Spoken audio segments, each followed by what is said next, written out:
You are listening to Nightline Africa on the English service of the Voice of America. I'm your host, Peter Clote in Washington, D.C. Coming up in the second half of Nightline Africa, the Saturday music spot from our collection of music from the continent. But first, Nnamdi Kanu is the head of the indigenous people of Biafra, or Ipob, a group agitating for what it says is the independence, who was recently released from prison after Nigerian authorities accused him of treason.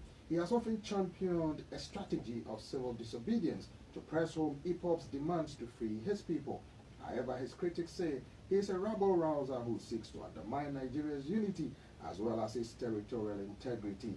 Nnamdi Kanu joins me live in the VOA studios here in Washington, D.C. How are you, Nnamdi? Thank you very much, Peter. Thanks for having me here. All right, so you said you want to free your people. Yes. What does this mean, and what does that entail? It means the total, unequivocal extrication of the territory of Biafra from the present contraption, or should I say British contraption known as Nigeria. Complete and total sovereignty for the state of Biafra. So you want to be independent or secede from Nigeria, correct? We are not actually seceding. We are going back to the way we were before the British came.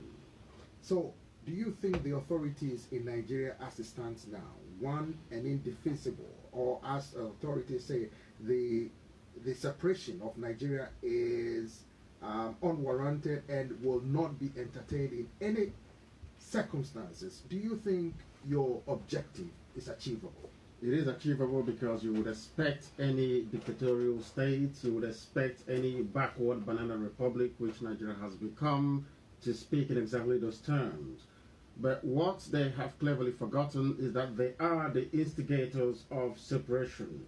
They are the ones making the polity ungovernable. They are the ones going about pillaging, killing, sacking villages and occupying them.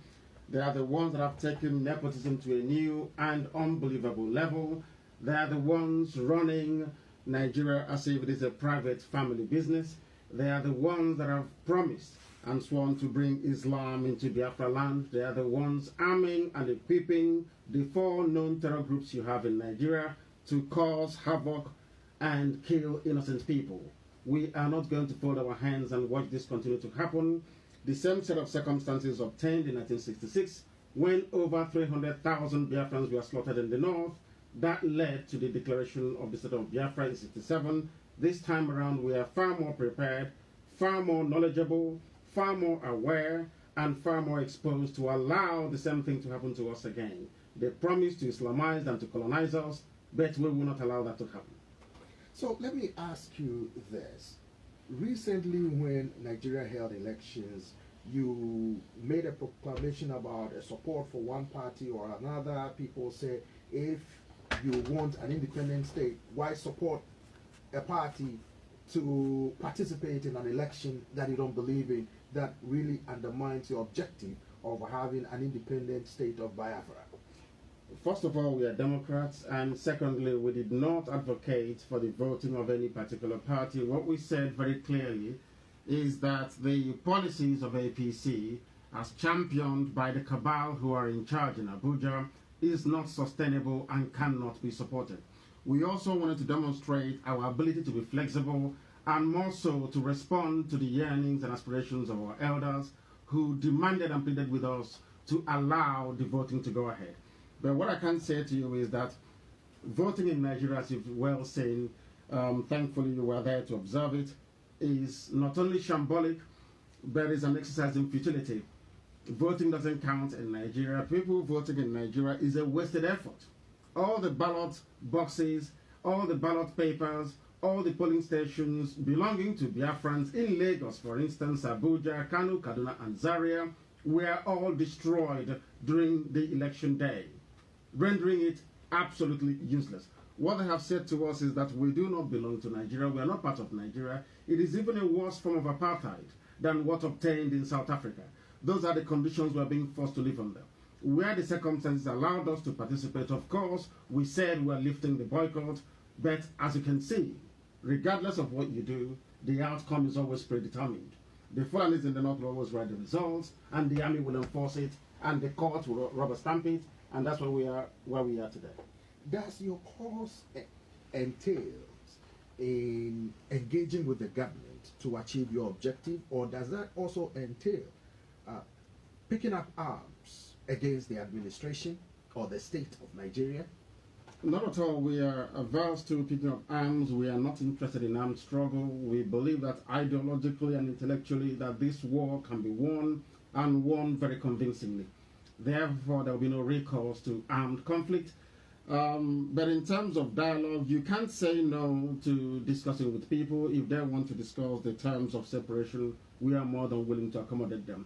But one thing is obvious. We are not going to stop until Biafra is restored. Our approach of civil disobedience and making sure that nothing functions that will benefit the central government in Nigeria continues unabated. We don't intend to slacken. We don't intend to retreat any iota. And believe you me, that Biafra will come in the not too distant future. I'm very confident of that. What does the state of Biafra mean for the people of the land? It is the kingdom of heaven upon the face of this very earth.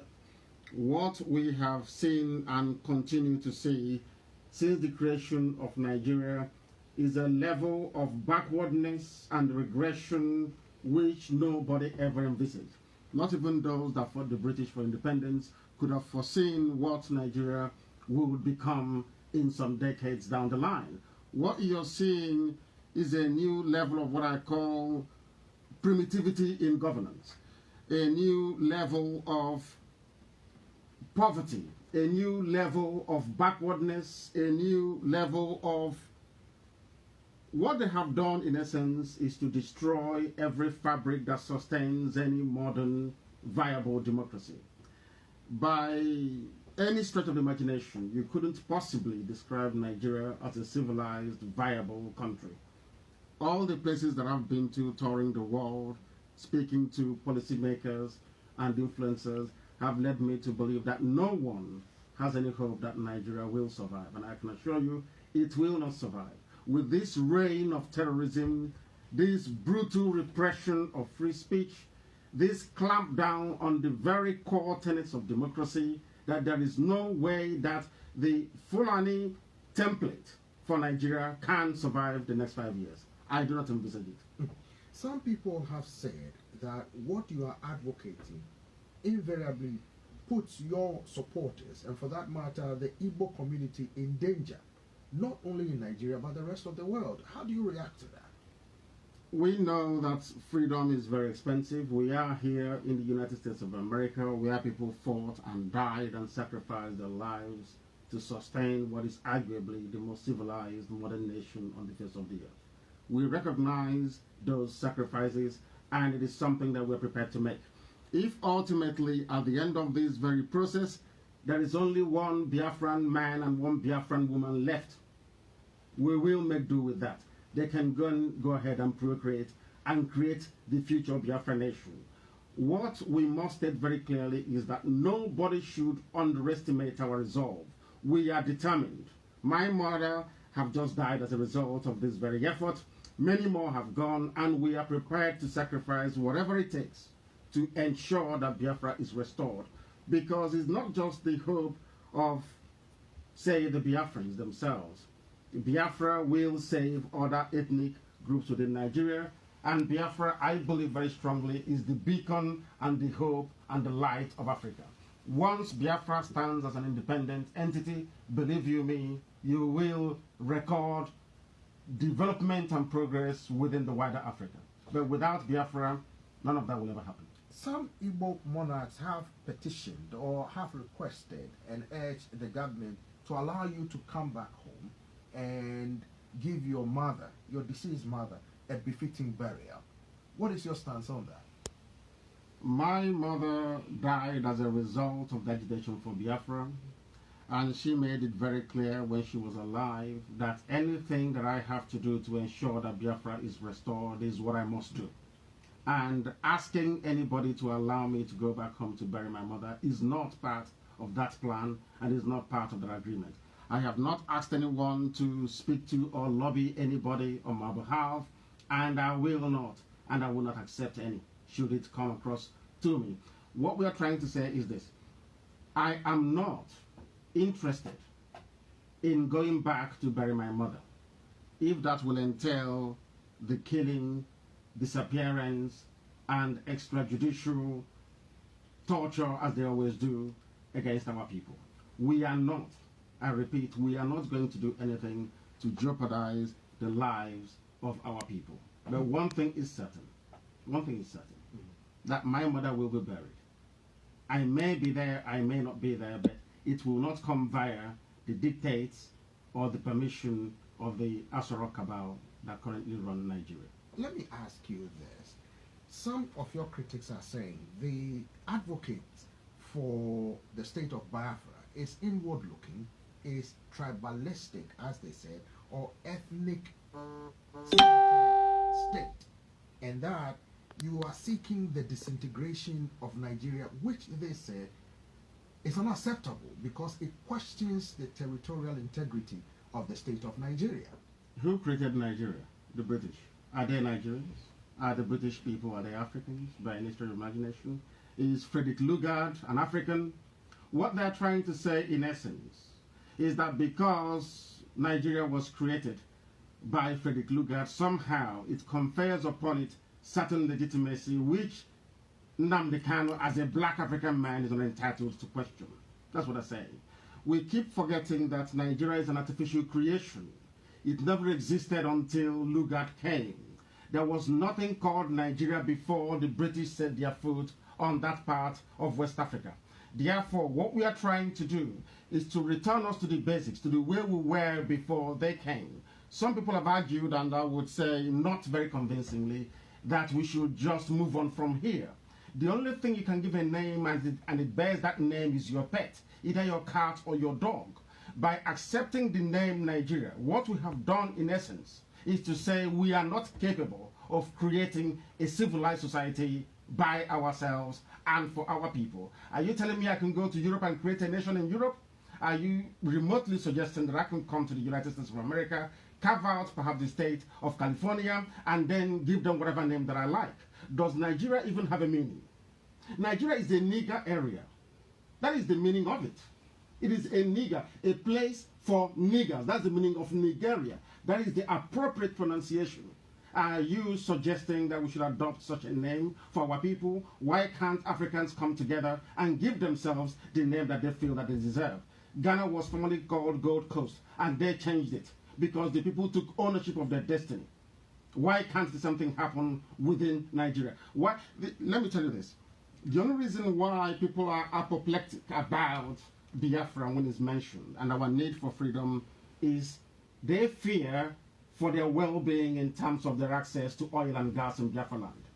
All the resources that sustains Nigeria, that makes it the so-called giant of Africa, is located within Biafra. The oil and gas is within Biafra. The manpower is within Biafra. So when people talk about this fear of breaking up Nigeria, it is because they are afraid that they cannot survive on their own without access to oil and gas. I'm not cutting you short, but we have an instance where South Sudan came out of Sudan, where Sudan lost approximately over 60% of its natural resources. It's now trying to jumpstart its economy and all that. Do you want that for Nigeria as a people? A country that has lasted for nearly 60-something years. Is this what you want for the people that you've grown up with, you went to school with, the country is still thriving, a bastion of commerce on the continent?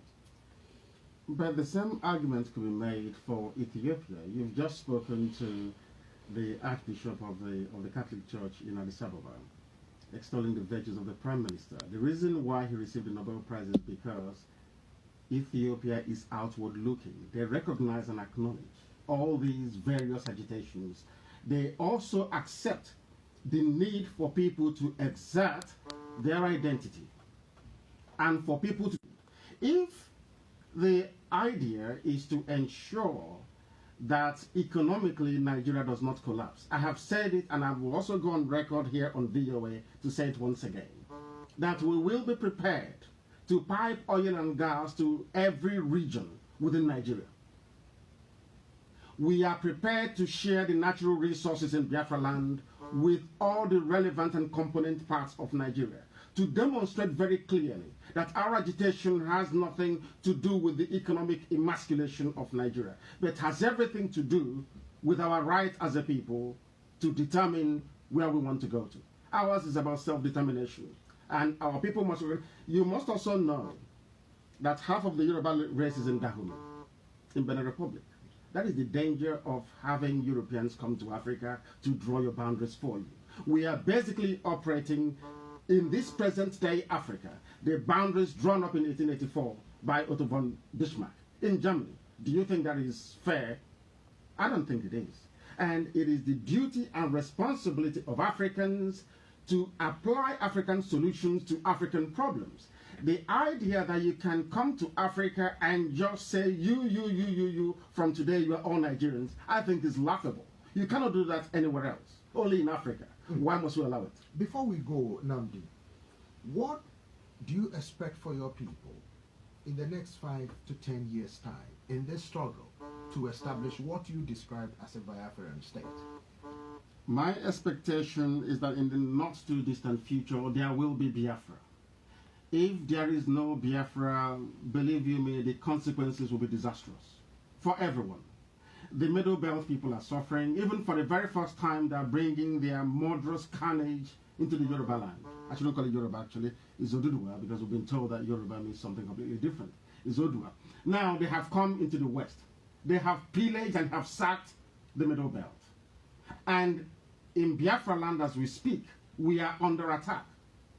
Continuing with one Nigeria means surrendering our land, our way of life, to an alien culture from the Sahel. It is not something we are prepared to countenance. I assure you this. No matter, regardless of what it would take to ensure the coming of Biafra, that is exactly what we are going to do. I do not see Biafra, in fact, to be honest with you, I see Biafra coming before the next 10 years. I can say that to you, very categorically. If Biafra doesn't come within the next 10 years, there will be no peace in that part of the world. Because we cannot stand idly by and watch them rape our mothers, abduct our daughters, massacre and rape at will. It cannot just happen. No sane, sensible person will be able to withstand that. Everybody knows. I don't know why the media in the West doesn't talk about what is happening in Nigeria. You have the Fulani headsmen who have come with the full and total support of the Nigerian state to wreak havoc. The government has said that the government has stepped up efforts to increase security, bolster security in certain areas where Boko Haram and terrorist groups have been fighting. So the government is doing something about it. This is what the government is saying. Are you saying the government is not doing its job, which is constitutionally mandated to protect life and property? What is Boko Haram operating in the north, isn't it? Boko Haram is in the north. ISIS in West Africa in the north. Al-Qaeda in the Maghreb from the north. Fulani headsmen from the north. Only these people from the north is responsible for sponsoring 4 frontline terror groups around the world. Only them. And where do you have Operation Python Dance? In Biafra land. Where do you have Operation Crocodile Smile? In Biafra land.